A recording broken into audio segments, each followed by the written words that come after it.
We're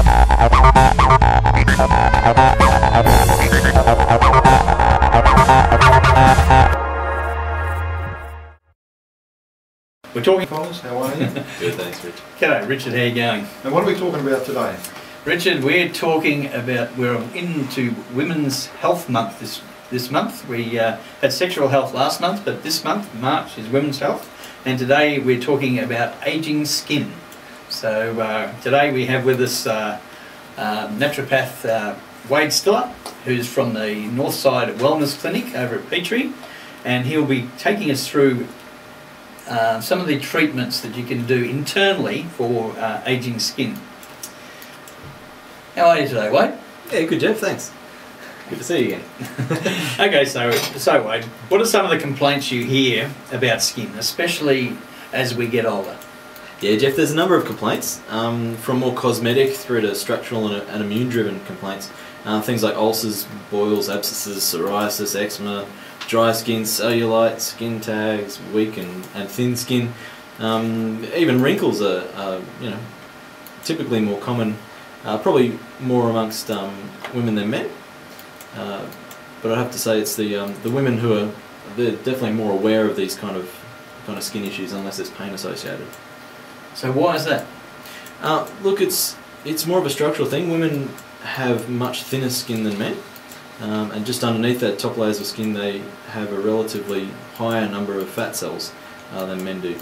So while this creates a wonderfully soft skin that us men love to touch, it also gives potential for more of these conditions that I just mentioned, especially cellulite and weak or thin skin to be an issue in women as they age. So it's not just because they moisturise? No, the good Lord made women softer and us blokes a bit tougher. So while moisturising can be beneficial for some men, we should really never try and compete with the women when it comes to skin. My wife said that I've got very soft skin, I've got to say.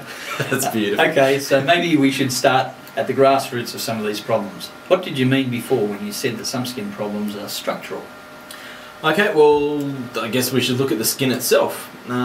We don't really have all day, so I'm not going to go into much detail as far as the specific layers or their sub-layers or the names are concerned, but it's widely accepted that there are three main layers, and each of these need to be looked at, or looked after I should say, in order for our skin to remain healthy, strong and quick to heal.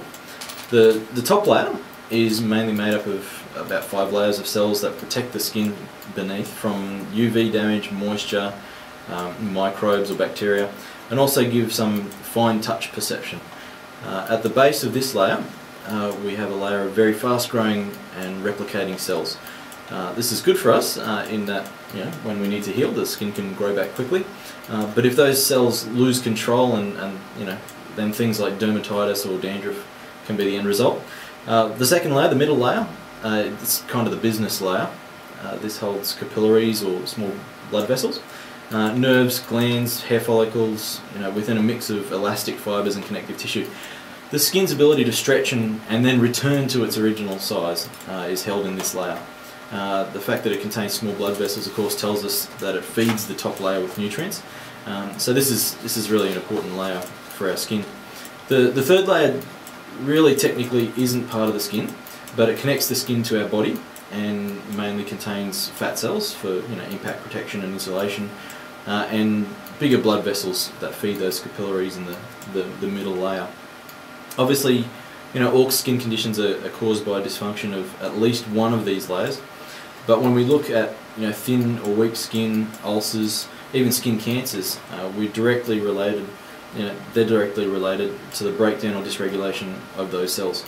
By that I mean that they often have not been influenced by other hormones or immune reactions. So in the majority of cases we need to focus directly on feeding those cells with the building blocks they require to heal or build themselves back to a healthy state. Okay. So what kind of food does our skin need then to be healthy? Well, first of all, I like to think about the way the skin is being fed. Often the circulation is decreased in those areas, or there is some swelling or inflammation, especially when we look at ulcers, and that leads that needs attending before the blood. You got your phone there, mate? That needs attending before the blood can actually get to any goodies in the area. I mean, Jeff, when you think of how easy it is to sit on your hand and give yourself pins and needles, you know, it doesn't really take long, does it? No, it doesn't. No. So just by applying a medium amount of pressure onto our skin, it starts to affect the nerves in there. So a decreased blood supply over weeks, months, or even years as we age, whether it be because of cardiovascular health or low blood pressure or blocked arteries, excess fat, dehydration, whatever. If that blood supply is compromised, our skin won't be able to thrive as it did when we were younger. Likewise, if our digestion is compromised, and this also typically decreases as we age, then we're not able to even get the nutrients into our body that we need, let alone get them all the way to our skin. Okay, well that makes sense. But we need to take a quick song break now. We will be back soon to continue our discussions and find out what else you can do to moisturise or look after our skin from the internal side. And you're listening to the Better Health program, brought to you by purehealthdirect.com.